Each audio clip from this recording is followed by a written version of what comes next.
Haleluya. Salam sejahtera di dalam kasih Tuhan Yesus Kristus buat semua kita umat Tuhan dimanapun Anda berada.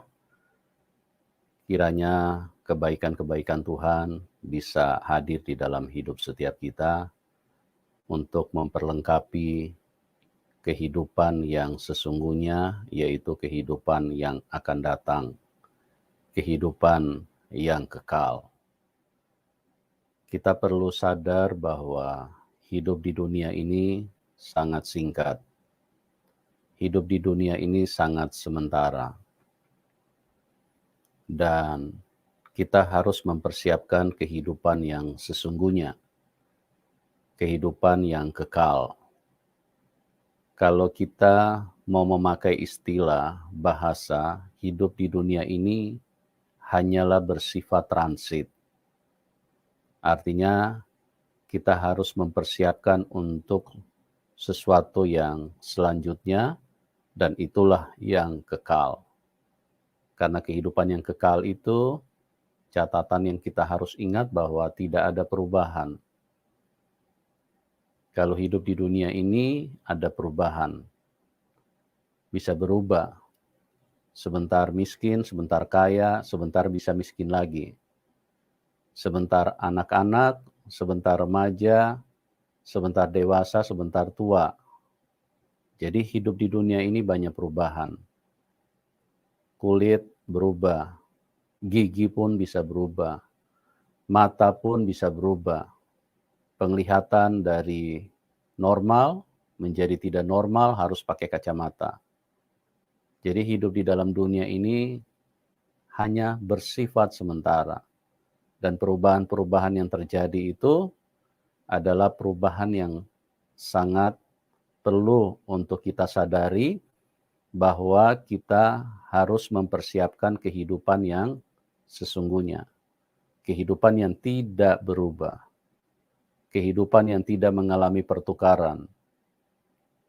Di dalam hidup ini, hal yang penting itulah yang menjadi prioritas.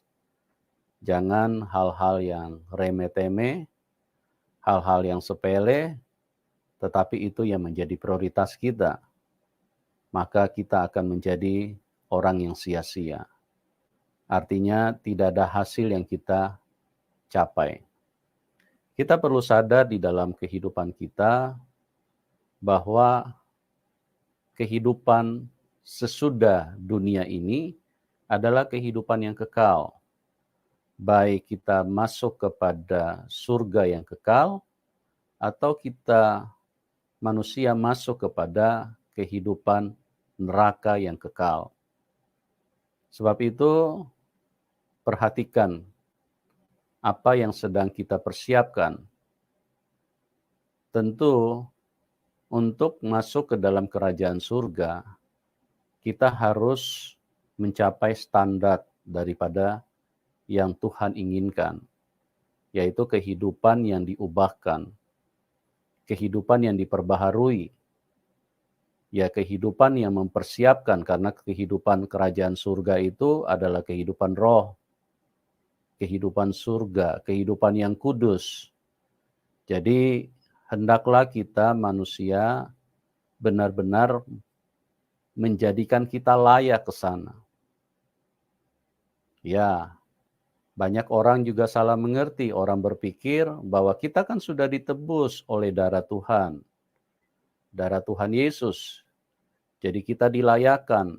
Memang betul proses penebusan itu tidak butuh andil apa-apa dari manusia.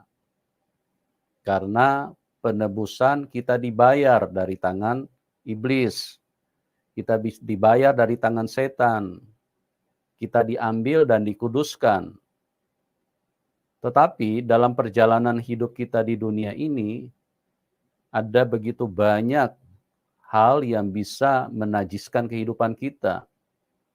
Yang saya maksudkan adalah bagaimana kita sebagai orang yang berterima kasih kepada Tuhan, sebagai orang yang tahu balas budi terhadap apa yang Tuhan sudah kerjakan di dalam hidup kita, ya kita hidup dengan cara yang layak, dengan cara yang mengasihi Tuhan.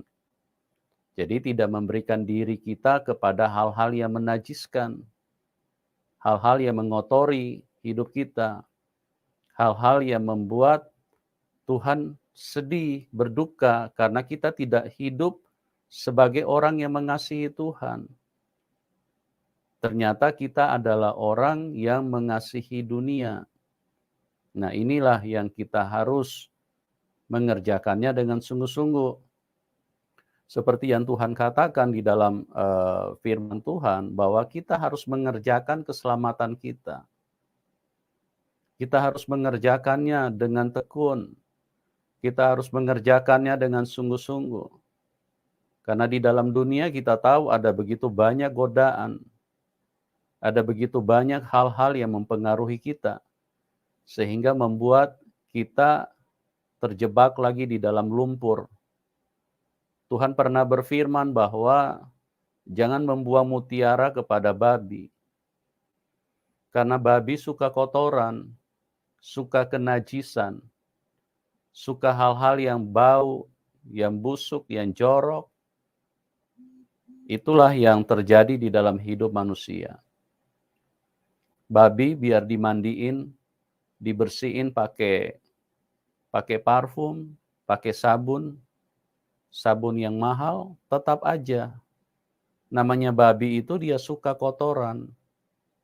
Nalurinya, tabiatnya adalah tabiat yang kotor. Kenapa Tuhan mengatakan itu di dalam Alkitab? Bahwa jangan membuang mutiara kepada babi. Karena babi itu berarti kehidupan seperti itu ada. Kehidupan seperti itu yang Tuhan maksudkan bukanlah babi.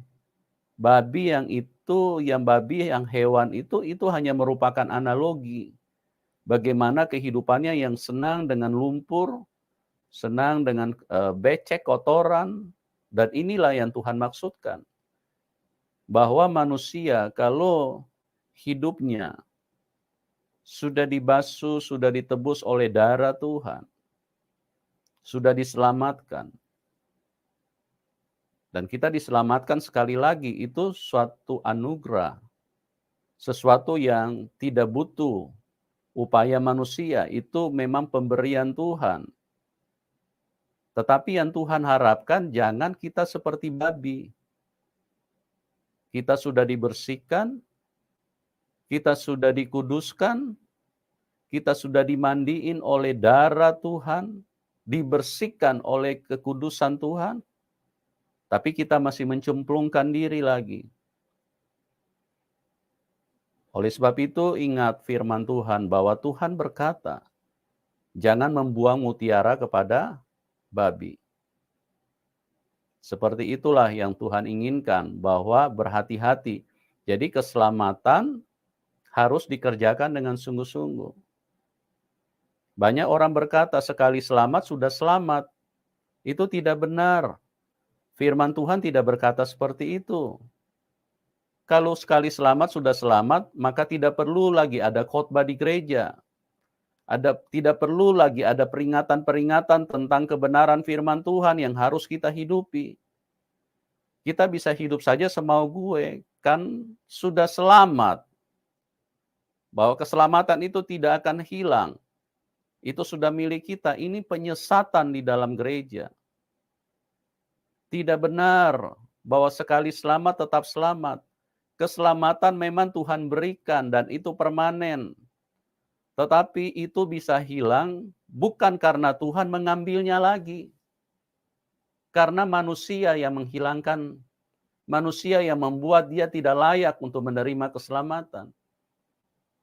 Karena sebagai orang yang sudah selamat, kita harus sungguh-sungguh tahu balas budi, tahu mengasihi Tuhan. Itu sebabnya firman Tuhan berkata, kasihilah Tuhan Allahmu dengan segenap hatimu, dengan segenap jiwamu, dengan segenap akal budimu. Apa itu kasihi Tuhan Allah? Dengan segenap hatimu, segenap jiwamu. Artinya mendengarkan setiap perkataan yang disampaikan Tuhan. Menuruti setiap kehendak Bapa di surga. melakukan setiap apa yang Dia perintahkan. Itu baru namanya kita mempersiapkan diri kita. Kita mengerjakan keselamatan kita dengan sungguh-sungguh. Jadi hidup ini sekali lagi di dunia ini sangat singkat. Maka marilah kita menguduskan hidup kita. Ya. Menguduskan hidup kita. Artinya menjaga diri kita untuk tetap hidup di dalam kebenaran firman Tuhan.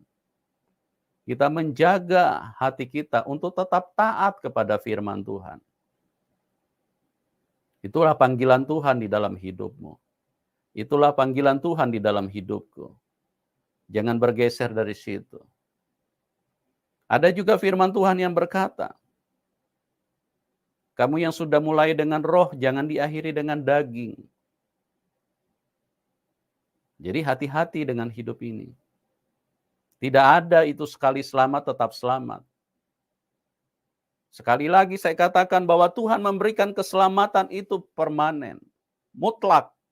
Tetapi itu bisa dibatalkan oleh manusia sendiri. Itu bisa dihilangkan. Karena cara hidupmu, kelayakan.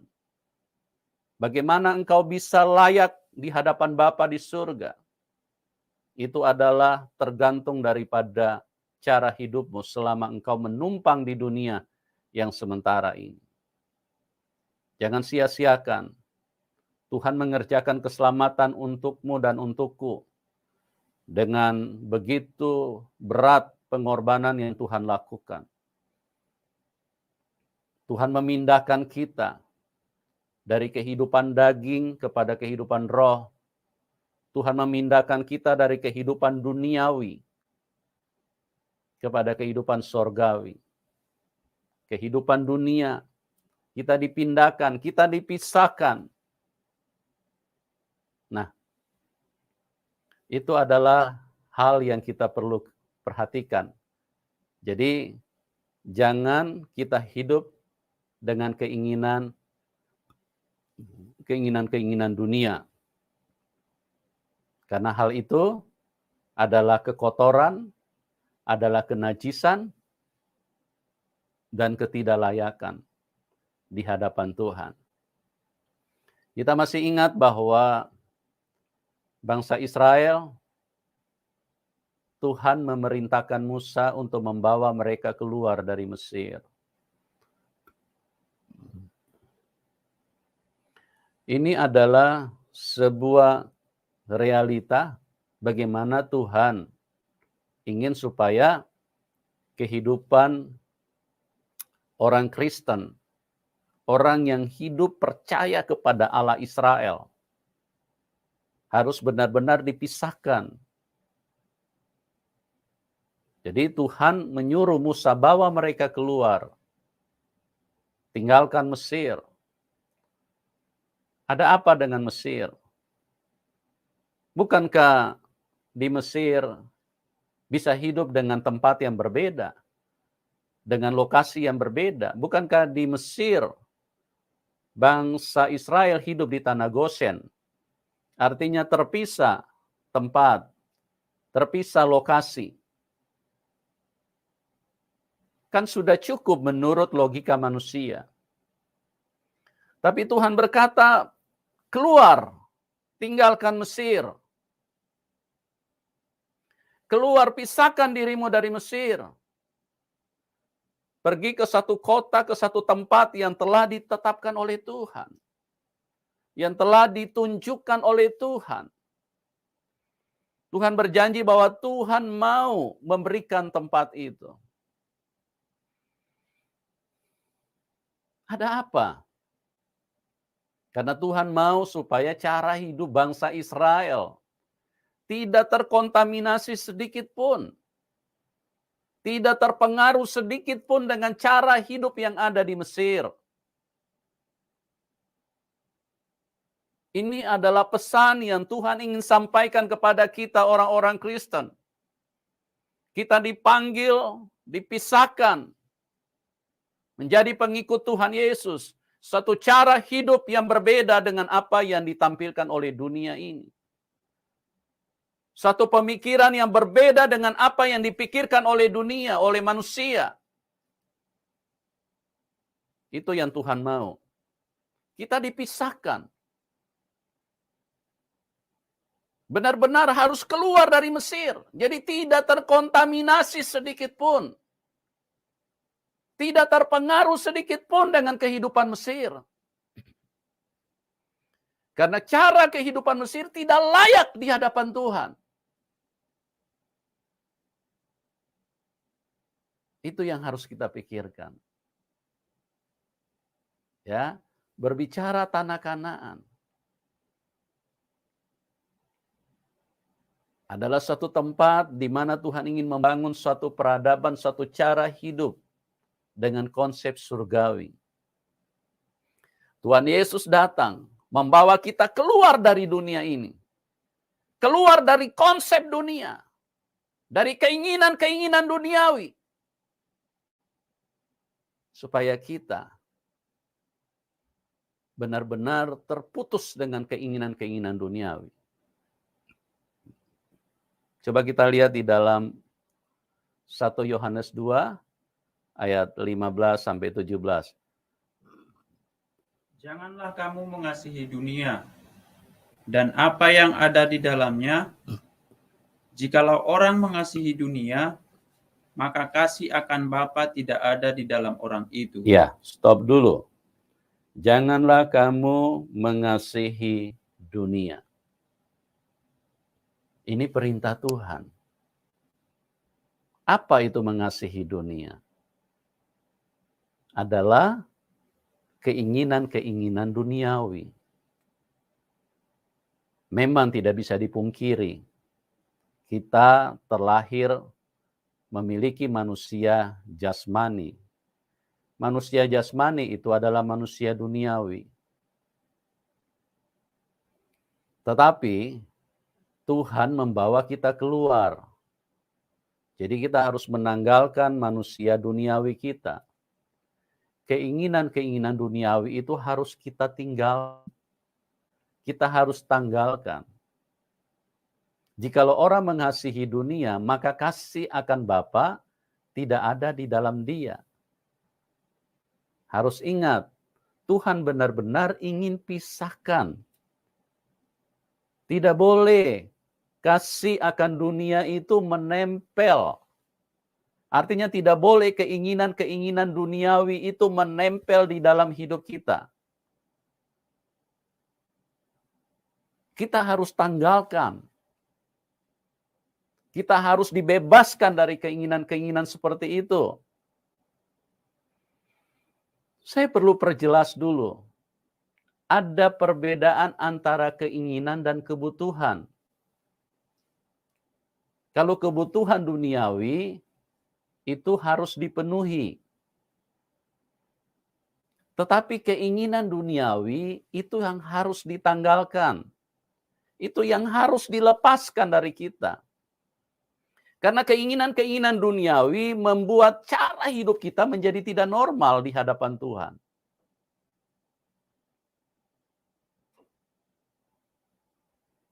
Keinginan-keinginan duniawi merusak kekudusan Tuhan. Kebutuhan, sekali lagi saya ulangi. Kebutuhan duniawi harus dipenuhi. Ya, karena kita punya tubuh duniawi, kita perlu makan, kita butuh makan. Itu harus dipenuhi. Tetapi keinginan duniawi itu tidak boleh kita penuhi. Karena itu merusak tatanan kehidupan yang diinginkan oleh Tuhan. Kita harus mengerti ini. Saya memperhatikan ada orang percaya kepada Tuhan. Bahkan maaf ini saya sebutkan, ada pendeta yang mau makan soto saja sampai terbang ke Surabaya. Luar biasa. Ini keinginan-keinginan yang sangat mengganggu kehidupan yang Tuhan inginkan di dalam hidup kita. Makan iya dibutuhkan. Harus dipenuhi. Tetapi keinginan itu harus ditanggalkan. Harus dipisahkan dulu, mana keinginan, mana kebutuhan. Kalau keinginan itu sesuatu yang begitu liar, karena manusia tidak pernah puas. Tuhan pernah melukiskannya dengan satu percakapan dengan perempuan Samaria di sumur Yakub. Tuhan memberikan gambaran kepada wanita tersebut. Jika kamu menimba air di sumur ini, kamu akan haus lagi. Itu artinya keinginannya tidak akan pernah terpuaskan karena keinginan duniawi ini terlalu liar. Ya, dia sudah punya rumah satu, dia ingin dua. Dia sudah punya rumah dua, dia ingin tiga. Dia sudah punya rumah tiga, dia ingin empat. Tidak pernah puas dia. Dan dengan keinginan-keinginan yang terus meluap di dalam hatinya, membuat dia fokus kepada dunia ini. Membuat dia merebut dunia ini sebanyak mungkin. Dan keinginan duniawi, kata firman Tuhan. Jikalau kamu mengasihi dunia, kamu tidak memperoleh kasih Bapa. Tuhan Yesus pernah berkata di dalam Matius 8 ayat 20. Serigala punya liang, burung punya sangka, tapi anak manusia tidak punya tempat untuk membaringkan kepalanya. Sudahkah kita mengerti bahwa cara hidup seperti yang Tuhan mau adalah cara hidup yang benar-benar Tuhan ingin pisahkan dari dunia ini? Memang tidak mudah untuk menanggalkan keinginan-keinginan duniawi. Tetapi bisa kalau kasih Bapa ada di dalam hidupmu. Kalau engkau mau terbiasa hidup bersama Bapamu. Kalau engkau mau terbiasa hidup secara roh. Maka secara otomatis keinginan-keinginan duniamu mulai luntur. Mulai terlepas dari dalam hidupmu. Kita baca terus ayat ini. Sebab semua yang ada di dalam dunia, yaitu keinginan daging dan keinginan mata, serta keangkuhan hidup, bukanlah berasal dari Bapa, melainkan dari dunia. Ya, yaitu keinginan daging dan keinginan mata, serta keangkuhan hidup. Ya, keinginan daging. Apa itu keinginan daging? Keinginan daging, sudah punya istri satu tidak cukup. Ya, harus plus-plus, harus ada selingkuhan. Harus plus-plus, harus tambah lagi. Itu keinginan daging. Karena itu kebutuhan daging. Tubuh jasmani, tubuh duniawi inilah yang membutuhkannya. Kita tidak pernah puas. Makanya saya katakan keinginan daging itu sangat liar. Itu adalah keinginan-keinginan yang dikuasai oleh hawa nafsu, dikuasai oleh setan. Keinginan mata. Lihat A, mau. Lihat B, mau. Lihat C, mau. Semua yang dilihat itu mau. Ingin terus. Ingin memilikinya. Berhati-hatilah dengan keinginan itu. Jangan sampai keinginan itu merusak rencana Tuhan di dalam hidupmu.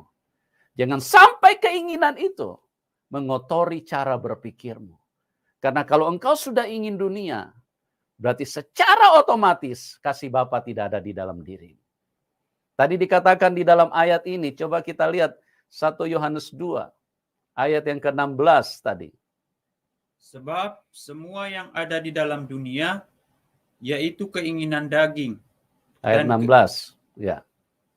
Terus? Dan keinginan mata, serta keangkuhan hidup, bukanlah berasal dari Bapa, melainkan dari dunia. Iya, bukanlah berasal dari Bapa. Ya, kita perhatikan keinginan duniawi, keinginan daging, dan keinginan mata itu hanya menciptakan keangkuhan hidup, hanya menunjukkan siapa dirimu, hanya menunjukkan bagaimana engkau telah merebut banyak dunia ini.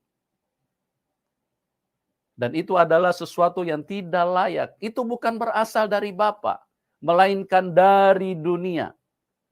Nah, perhatikan baik-baik apa yang Tuhan katakan di dalam ayat 17. Dan dunia ini sedang lenyap dengan keinginannya. Iya, dunia ini sedang lenyap dengan keinginannya. Dunia ini sedang lenyap. Sedang lenyap dengan keinginannya. Artinya sedang menuju kepada sesuatu yang tidak ada lagi. Sesuatu yang lenyap. Sesuatu yang hilang. Karena tadi saya sudah katakan bahwa dunia ini sementara. Dunia ini sangat sementara. Hidup manusia di dunia ini seperti uap. Sebentar ada. Sebentar juga sudah tidak ada. Hari ini ada. Besok sudah tidak ada. Hidup yang sementara. Dan dunia ini sedang lenyap dengan keinginannya. Dan terus, Tetapi orang yang melakukan kehendak Allah tetap hidup selama-lamanya. ya, orang yang melakukan kehendak Allah tetap hidup selama-lamanya. Orang yang mengingini dunia hanya sementara. Dan sebentar lagi sudah lenyap. Sebentar lagi sudah hilang. Dunia ini sedang lenyap dengan keinginannya. Sedang lenyap. Sedang menuju kepada ke titik nol. Tetapi orang yang melakukan kehendak Bapa tetap hidup untuk selama-lamanya. Seberapa sungguh-sungguh Anda mengerti akan sebuah konsep kehidupan yang Tuhan hadirkan di dalam hidup kita. Pertanyaannya bukan seberapa lama Anda menjadi orang Kristen. Bukan seberapa lama Anda sudah percaya kepada Tuhan Yesus. Karena itu pertanyaan yang tidak terlalu esensi di dalam hidup ini. Ada orang yang sudah 70 tahun percaya kepada Tuhan Yesus, tapi baca kitab Matius saja tidak pernah tamat. Engkau adalah hidup di dalam kesia-siaan. Engkau hidup di dalam keinginan-keinginan duniawi. Karena engkau tidak pernah menginginkan apa yang Tuhan rencanakan di dalam hidupmu. Suatu kehidupan yang terpisah dengan dunia ini.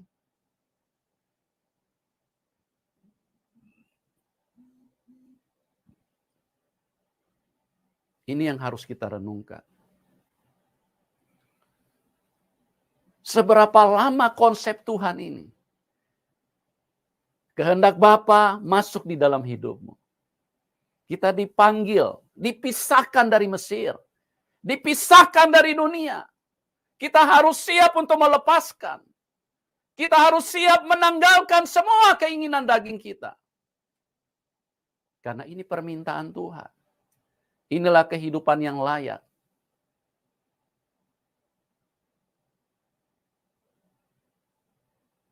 Tetapi kalau engkau mungkin belum mengerti konsep Tuhan ini, sebagai hamba Tuhan saya ingatkan kepada kita, mari bertobat, mari berubah. Jangan kita hidup dengan satu konsep dunia, sehingga membuat diri kita menjadi musuh Allah. Yakobus 4 ayat 4. Apa yang dikatakan firman Tuhan di situ? Hai kamu, orang-orang yang tidak setia, tidakkah kamu tahu bahwa persahabatan dengan dunia adalah permusuhan dengan Allah? Jadi barang siapa hendak menjadi sahabat dunia ini, Ya. ia menjadikan dirinya musuh Allah. Hai kamu orang-orang yang tidak setia. Tidakkah kamu tahu bahwa persahabatan dengan dunia ini adalah permusuhan dengan Allah? Jadi barang siapa hendak menjadi sahabat dunia, menjadi sahabat dunia ini, ia menjadikan dirinya musuh Allah. Bagaimana engkau bersahabat dengan dunia ini? Apa engkau berteman atau bermain bola bersama dunia ini? Bukan. Cara bersahabat dengan dunia ini, cara hidupmu seperti yang ada di dalam dunia ini. Keinginan-keinginan dunia ini terlalu begitu kuat di dalam hidupmu. Ya, engkau tidak pernah puas dengan apa yang kau miliki. Karena Tuhan berkata kepada perempuan di Samaria, waktu ada di sumur Yakub, Tuhan berkata kepada perempuan itu, kalau engkau minum sumur ini, engkau akan haus lagi. Oleh sebab itu Tuhan berkata, minumlah dari air yang akan kuberikan kepadamu. Air hidup yang akan kuberikan. Kalau engkau minum air yang daripadaku, engkau tidak akan haus lagi. Jadi jangan menjadikan dirimu sebagai musuh Allah, tapi jadikan dirimu sebagai kekasih Tuhan. Hiduplah dengan konsep Tuhan. Tanggalkan keinginan duniawi. Karena siapa yang mengasihi dunia ini, dia menjadikan dirinya musuh Allah. Tuhan mengasihi setiap manusia. Tuhan mengasihi setiap manusia. Tuhan mati buat setiap manusia. Tuhan mati bukan hanya untuk orang-orang Kristen. Tuhan mati buat setiap manusia. Dan Tuhan ingin memisahkan kita dari dunia ini. Karena dunia punya konsep adalah konsep kematian. Keinginan duniawi harus dilepaskan. Karena persahabatan dengan dunia ini menjadikan dirimu musuh Allah. Seberapa kuat Anda melepaskan dunia ini? Itu ada di dalam hatimu. Ada di dalam keinginanmu. Seberapa kuat Anda punya keinginan untuk melepaskannya. Dari pagi manusia kita melihat naluri-naluri keinginan-keinginan daging, keinginan duniawi terlalu kuat di dalam hidup manusia. Itu dibuktikan dari cara kerja kita. Satu hari kita bersedia untuk kerja 8 jam. Bahkan bisa lebih. Bisa sampai 10 sampai 12 jam. Kita menghabiskan untuk supaya keinginan-keinginan daging kita.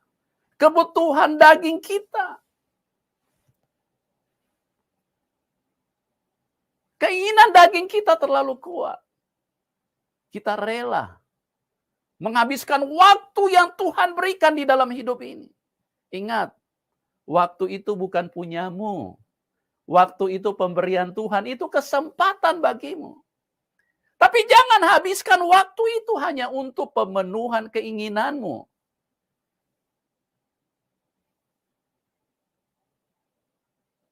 Sudah punya mobil 1, masih tidak puas.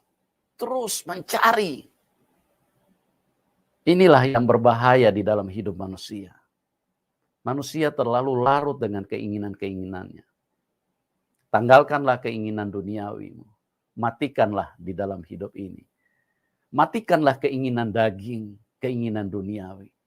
Supaya Anda hidup di dalam roh. Anda hidup sesuai dengan apa yang Tuhan kehendaki di dalam hidupmu. Jangan lagi engkau larut. Kerja 1 hari bisa sampai 8 jam. Berdoa untuk kebutuhan rohmu. Untuk kehendak Bapa di surga. Berdoa 1 jam saja Anda tidak pernah lakukan. Anda hidup dengan konsep dunia. Sungguh ngeri, saudaraku. Saya melihat cara kehidupan orang Kristen terlalu mengerikan. Maaf, saya tidak sedang menghakimi. Saya sedang menyampaikan apa yang Tuhan taruh di hati saya. Terlalu ngeri. Karena untuk menyembah Tuhan saja 1 jam Anda tidak punya waktu. Tuhan pernah mengingatkan murid-murid. Tidakkah kamu sanggup berjaga-jaga berdoa selama 1 jam? Tidakkah kamu sanggup berjaga-jaga berdoa selama 1 jam? Roh itu penurut tapi daging lemah. Keinginan duniawi kita terlalu kuat. Kita main WA saja bisa sampai 2 jam. Nanti berhenti sebentar, main lagi. Berhenti sebentar, main lagi. Punya waktu untuk WA terlalu banyak untuk kita siapkan. Belum lagi Facebook. Belum lagi yang lain-lain. Ya, itulah keinginan-keinginan duniawi. Karena yang kita bicarakan semua tentang duniawi. Oh, ada yang berkata, saya kan bagikan firman. Bagikan firman berapa menit? Om, tante, brur, sis, sister, bro. Berapa menit Anda bagikan firman? Selebih itu, canda-canda. Selebih itu, bicara lagi tentang duniawi. Ingat, tanggalkan keinginan duniawi. Karena keinginan duniawi hanya membawa Anda kepada satu bahaya. Karena itu menjadikan dirimu tidak layak di hadapan Tuhan.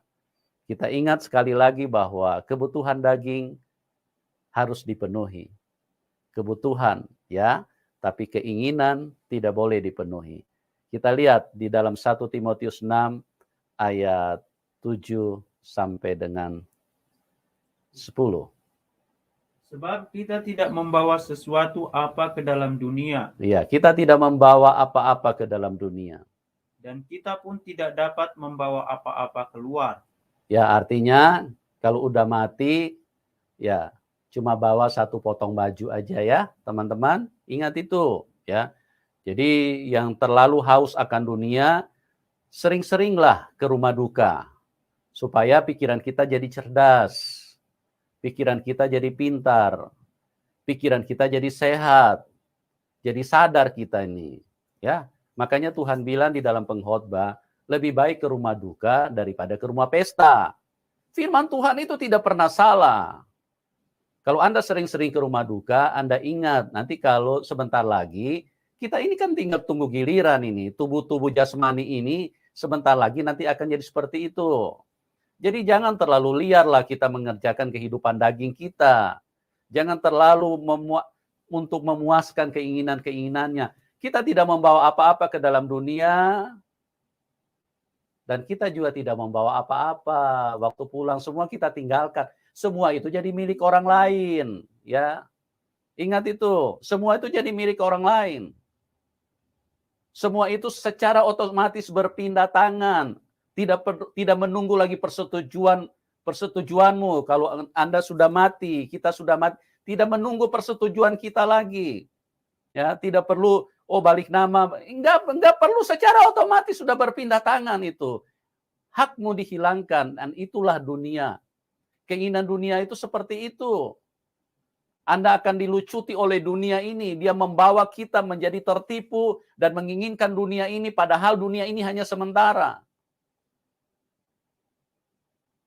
Jangan tertipu.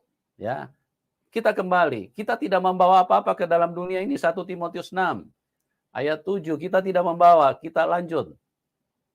Asal ada makanan dan pakaian, cukuplah. Iya, asal ada makanan dan pakaian cukuplah. Makanya saya katakan tadi, kebutuhan daging harus dipenuhi. Karena kalau Anda tidak makan, Anda cepat mati. Ya, Anda tidak bisa memberitakan firman Tuhan. Anda tidak bisa menyampaikan kebenaran. Anda tidak bisa melakukan kehendak Bapa juga. Jadi asal ada makanan dan pakaian cukup. Ya, Tuhan tidak berkata plus rumah loh. Asal ada makanan dan pakaian cukup. Kenapa? Karena Tuhan pernah berkata di dalam Matius 8 ayat 20. Serigala punya liang, burung punya sangkar. Anak manusia tidak punya tempat untuk membaringkan kepala. Tuhan juga berkata, di rumah Bapakku banyak tempat tinggal, jangan gelisah hatimu. Ya. Karena itu menjadi konsen manusia. Saya belum punya rumah, saya masih kontrak-kontrak, saya masih kos. Jangan menjadi konsenmu di situ. Kalau Tuhan mau kasih rumah, nanti Tuhan kasih. Tapi jangan itu dikembangkan menjadi keinginan, karena keinginan duniawi ini terlalu liar. Oke? Terus. Tetapi mereka yang ingin kaya, ya, terjatuh ke dalam percobaan, iya, ke dalam jerat, dan ke dalam berbagai-bagai nafsu yang hampa, dan yang mencelakakan, yang menenggelamkan manusia ke dalam keruntuhan, dan kebinasaan. Ya, Karena akar segala kejahatan ialah cinta uang. Sebab oleh memburu uanglah beberapa orang telah menyimpang dari iman dan menyiksa dirinya dengan berbagai-bagai duka. ya. Kenapa orang memburu uang? Karena keinginan duniawinya terlalu kuat. Ya, semua yang ada di dalam dunia ini diperoleh dengan pakai uang. Oleh sebab itu, karena manusia terlalu cinta dunia ini, makanya fokus manusia terlalu tinggi kepada memburu uang. Itulah sebabnya bahwa akar dari segala kejahatan itu adalah cinta uang. Tuhan berkata, dengarkan baik-baik firman Tuhan. Sudahkah Anda menanggalkan keinginan duniawimu? Sudahkah Anda menanggalkan keinginan dagingmu? Sudahkah Anda hidup dengan konsep Bapa di surga? Apakah selama ini mungkin Anda mungkin hidupmu sudah 70 tahun. Tapi keinginan duniawimu terlalu kuat.